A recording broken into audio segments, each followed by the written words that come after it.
Los ciclos de repetición abiertos no trabajan con variables numéricas que delimiten un inicio y un final. Sin embargo, podríamos hacerlo así, pero no es la esencia de la estructura. Estos ciclos lo que hacen es trabajar con una condición. Cualquier comparación o expresión que devuelva un booleano, que en tanto y en cuanto devuelva verdadero, va a ejecutar las acciones que definamos entre los bloques. Para eso, JavaScript nos ofrece dos estructuras que permiten crear un ciclo de repetición abierto. Por un lado tenemos la estructura while, que viene acompañada de la condición, es decir, esa comparación o esa expresión booleana que tiene que dar verdadero para que se ejecuten las acciones adentro del bloque. Y por otro lado la estructura do, que finaliza con un while que tiene la condición. Vamos a presentar esto con un ejemplo aparte, por fuera de la web. Vamos a guardarlo con el nombre de do_while.html y hacemos un HTML base que tenga un script. Y este script lo que va a tener es los dos ejemplos por separado. Vamos a poner el ajuste de línea. Por un lado vamos a tener el document.write de un ejemplo basado en do.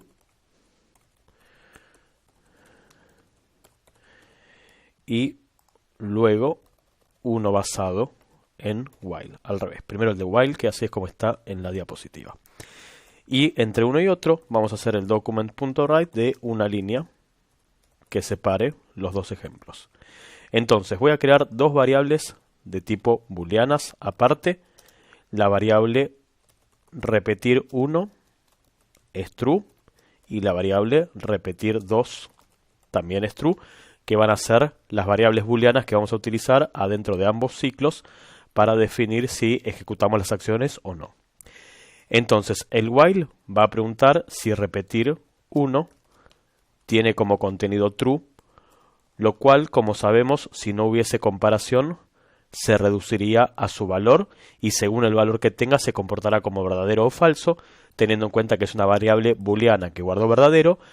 Esto y esto hacen exactamente lo mismo porque en ambos casos la solución va a ser verdadero. Digo, preguntar si true guarda true o preguntar si true va a dar la misma respuesta.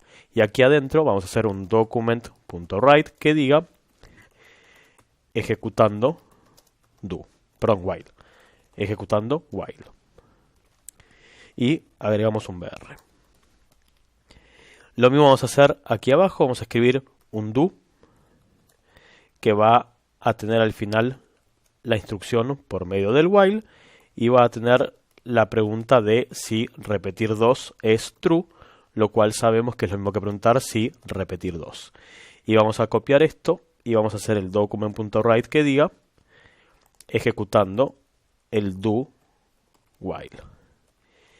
Lógicamente, así como está, va a entrar en el ciclo de repetición porque esta variable almacena verdadero, o sea que esto da verdadero, ejecuta estas acciones, finaliza y vuelve arriba, ejecuta, finaliza y vuelve arriba, y si nunca cambio esta variable va a repetir eternamente.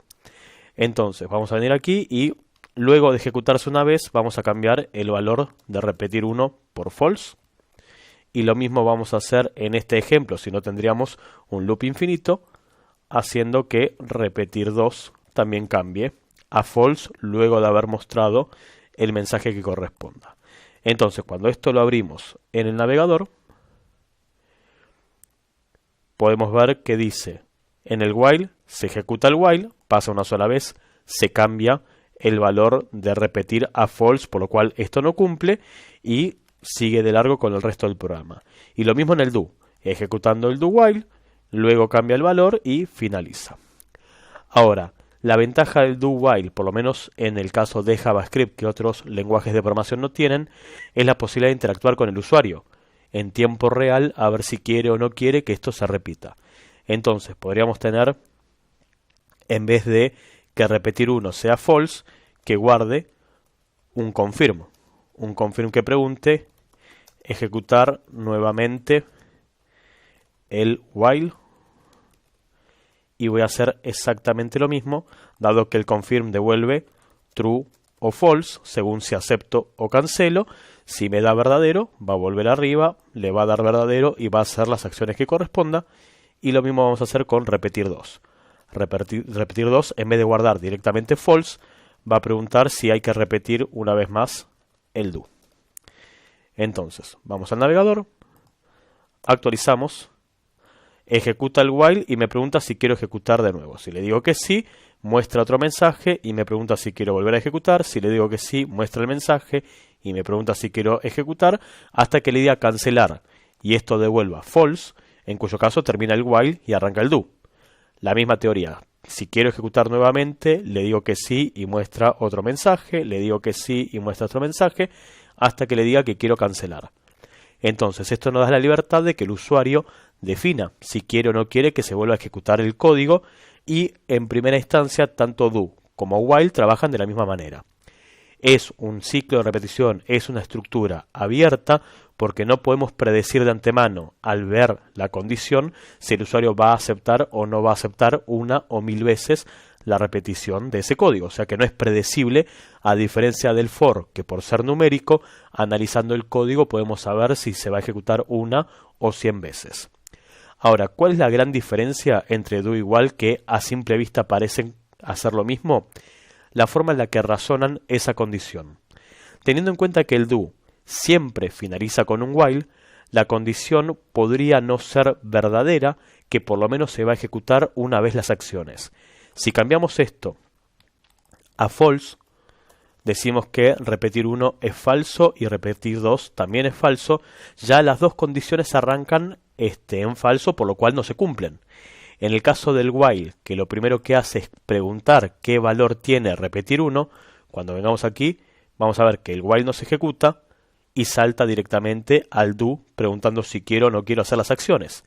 ¿Por qué? Porque en el caso del while, la condición sucede al principio, por lo cual si esto no está sucediendo, no entramos al bloque de código, y en el caso del do, como la condición figura al final, esto sucede y luego se pregunta si hay que ejecutar una vez más el bloque de código que encierra las acciones.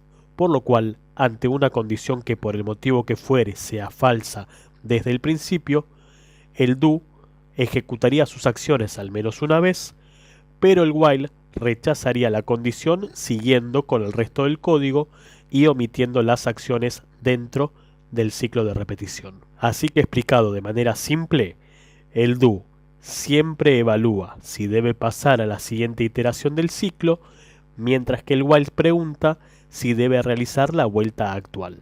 En consecuencia, el do siempre lo vamos a aplicar en los casos en que al menos una vez debamos pedirle datos al usuario y, según su respuesta, evaluar si debemos volver a realizar las mismas acciones. Por ejemplo, validar el ingreso de un determinado valor. El usuario ingresa un dato por prompt y si el mismo es inválido, lo pedimos de vuelta, y si es inválido, lo pedimos de vuelta, y así sucesivamente.